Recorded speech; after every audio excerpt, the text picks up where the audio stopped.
प्यारे बच्चों, हरीश शर्मा का प्यार भरा नमस्कार। और आज हम कक्षा 8 का अध्याय 8 कोशिका संरचना एवं प्रकार्य ये प्रारंभ करने जा रहे हैं। देखिए, इस पाठ में हम कोशिका की संरचना के बारे में जानकारी हासिल करेंगे और कोशिका के क्या क्या कार्य हैं ये हम जानने का प्रयास करेंगे।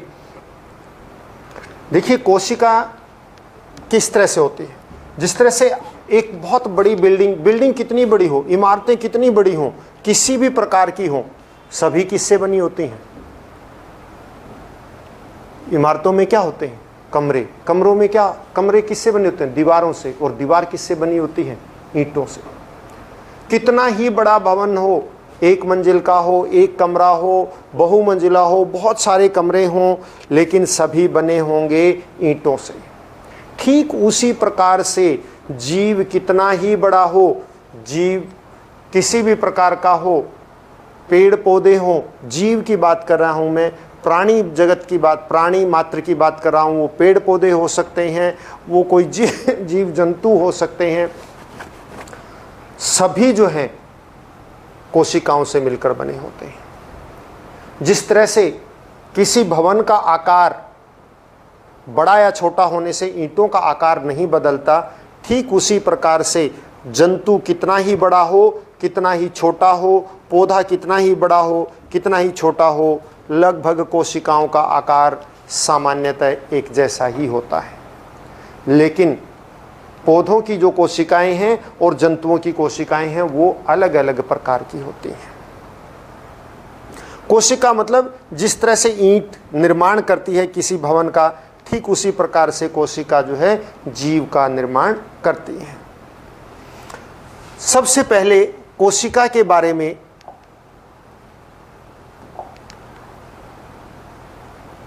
रॉबर्ट हुक ने पता लगाया था 1665 ईस्वी में। कब? 1665 ईस्वी में किसने पता लगाया था? रॉबर्ट हुक ने। सबसे सर्वप्रथम रॉबर्ट हुक।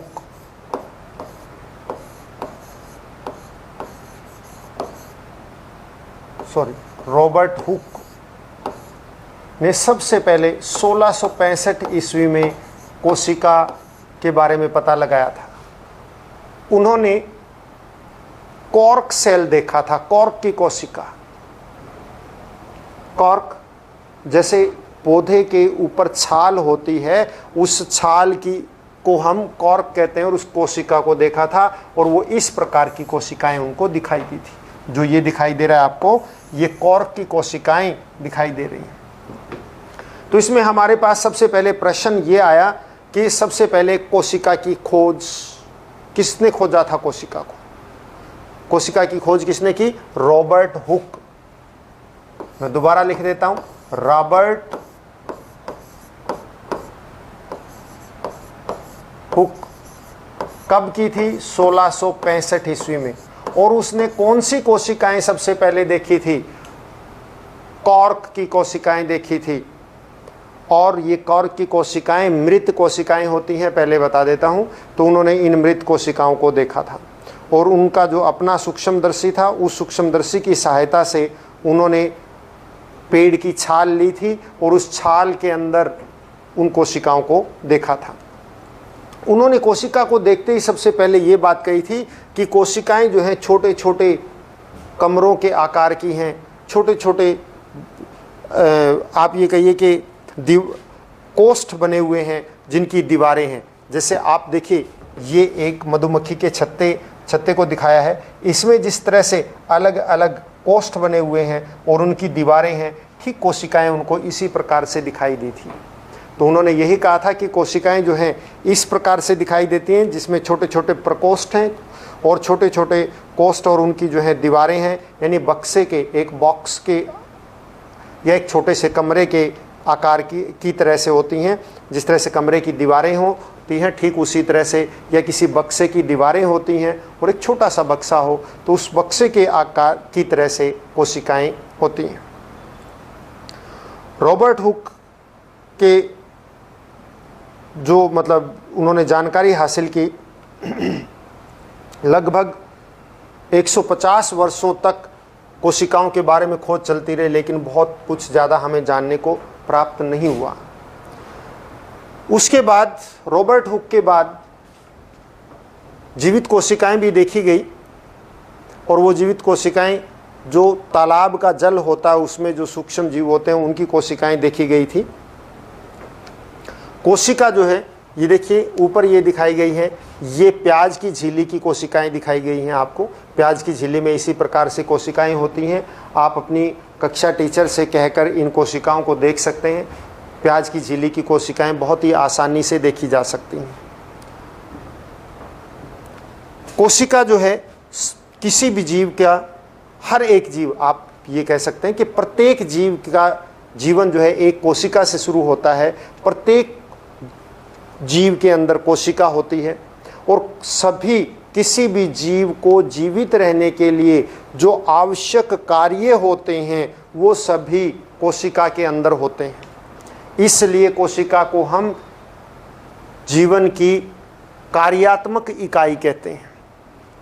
और किसी भी जीव में जितनी भी संरचनाएं हैं, अंग हैं, उत्तक हैं, ये सभी जो हैं कोशिकाओं से मिलकर बने हैं। जिस प्रकार से कितना ही बड़ा भवन हो, उसके अंदर क्या होंगे, किससे मिलकर बना होगा, वो ईंटों से मिलकर बना होगा। भवन बड़ा हो चाहे छोटा हो। ठीक उसी तरह से कोई भी जीव बड़ा हो छोटा हो, पेड़ पौधा है, किसी भी प्रकार से प्राणी जगत का है, पादप जगत का है, सभी जो है कोशिकाओं से मिलकर बने हैं। तो इसलिए किसी भी जीव के अंदर जितनी भी संरचनाएं होती हैं, जितने भी अंग होते हैं, जितनी भी विभिन्न प्रकार की और अन्य संरचनाएं होती हैं, सभी कोशिकाओं से मिलकर बनी होती हैं। इसलिए कोशिका को हम संरचनात्मक इकाई कहते हैं। अर्थात कोशिका जो है, कोशिका जो है संरचनात्मक तथा कार्यात्मक इकाई होती है। कोशिका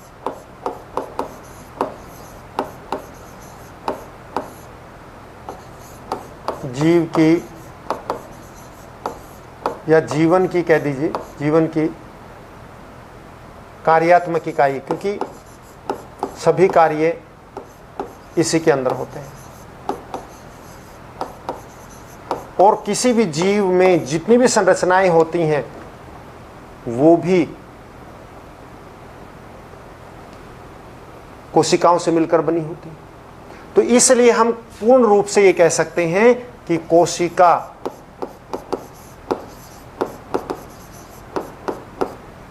किसी भी जीव की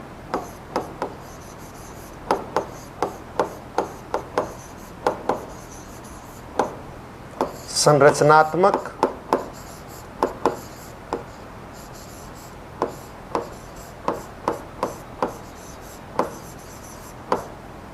व कार्यात्मक इकाई होती है।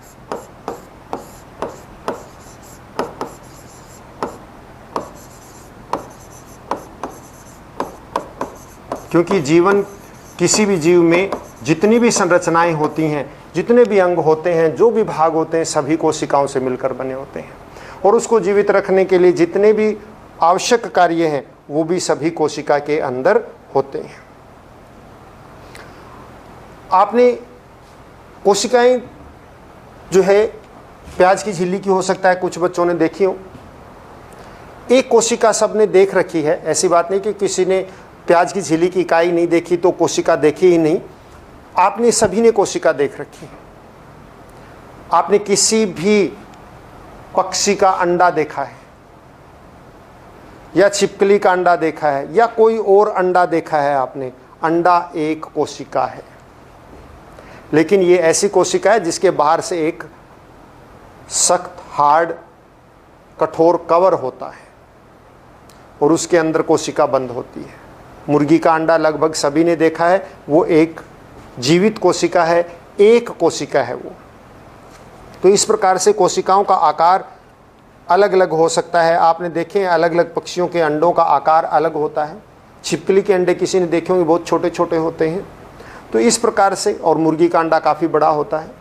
सबसे बड़ी कोशिका जो है शुतुरमुर्ग का अंडा होता है, जो लगभग 1.5 किलोग्राम का होता है और 150 से 170 सेंटीमीटर जितना बड़ा होता है। किसी भी जीव के अंदर, चाहे जीव बड़ा हो छोटा हो, जो कोशिकाएं हैं उनका आकार लगभग समान रहता है। बड़ा जीव अर्थात उसमें कोशिकाओं की संख्या अधिक है, और छोटा जीव मतलब कोशिकाओं की संख्या कम है। जैसे हम अपने आप को ले लें कि जब हम बहुत छोटे बच्चे थे और अब बड़े हो गए हैं, क्या अंतर? क्या हमारी कोशिकाएं बड़ी हो गई हैं? नहीं, हमारी कोशिकाओं की संख्या बढ़ गई है, जिससे सभी अंगों का आकार बढ़ता जा रहा है। सिर्फ संख्याएं बढ़ती हैं। कोशिकाओं के आधार पर अगर हम जीवों का वर्गीकरण करें तो जीव दो प्रकार के होते हैं। कोशिकाओं के आधार पर वर्गीकरण करें तो दो प्रकार के जीव, एक कोशिकीय या एक कोशिक जीव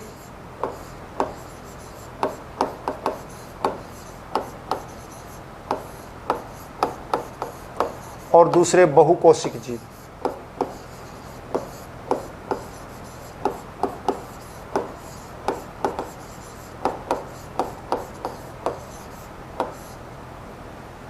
आपने जीवाणु के बारे में सुना है, यानी बैक्टीरिया के बारे में सुना है, एक कोशिक जीव होते हैं।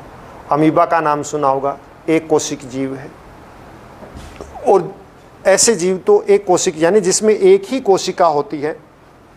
पैरामीशियम का नाम सुना है, एक कोशिक जीव है। और बहुकोशिक बाकी जीव जो आपने चारों ओर आप देखते हैं, चाहे वो पेड़ पौधे हैं, चाहे जंतु हैं, या स्वयं का उदाहरण ले सकते हैं, एक कुत्ता है, गाय है, भेड़ है, बकरी है, ये सब क्या हैं? या हम स्वयं मनुष्य है, बहुकोशिक जीव हैं, क्योंकि इनका शरीर अनेक करोड़ों अरबों खरबों कोशिकाओं से मिलकर बना होता है। और जिनका शरीर एक कोशिका से बना होता है उनको हम एक कोशिक जीव कहते हैं। तो अर्थात कोशिका के आधार पर, संख्या के आधार पर हम जीवों को दो भागों में वर्गीकृत करते हैं। एक कोशिक जीव यानी ऐसे जीव जिनका पूर्ण शरीर या पूर्ण जीव जो है केवल एक ही कोशिका से बना हो, उसको एक कोशिक जीव कहते हैं। जैसे अमीबा है, पैरामीशियम है, बैक्टीरिया है, ये एक कोशिक होते हैं। बहुकोशिक जीव जो जीव बहुत सारी अनेकों कोशिकाओं से, अरबों खरबों या करोड़ों कोशिकाओं से मिलकर बना है, उनको हम बहुकोशिक जीव कहते हैं। जितने भी जीव, जितने भी पेड़ पौधे आप अपने चारों ओर देखते हैं, वो सारे क्या हैं? बहुकोशिक हैं। तो बच्चों आज इतना ही काफ़ी, और हम कल इसके बारे में और अधिक जानकारी लेकर हाजिर होंगे। धन्यवाद। घर पर रहें, स्वस्थ रहें और अपना काम हर रोज़ करते रहें और बड़ों का सम्मान करें। धन्यवाद।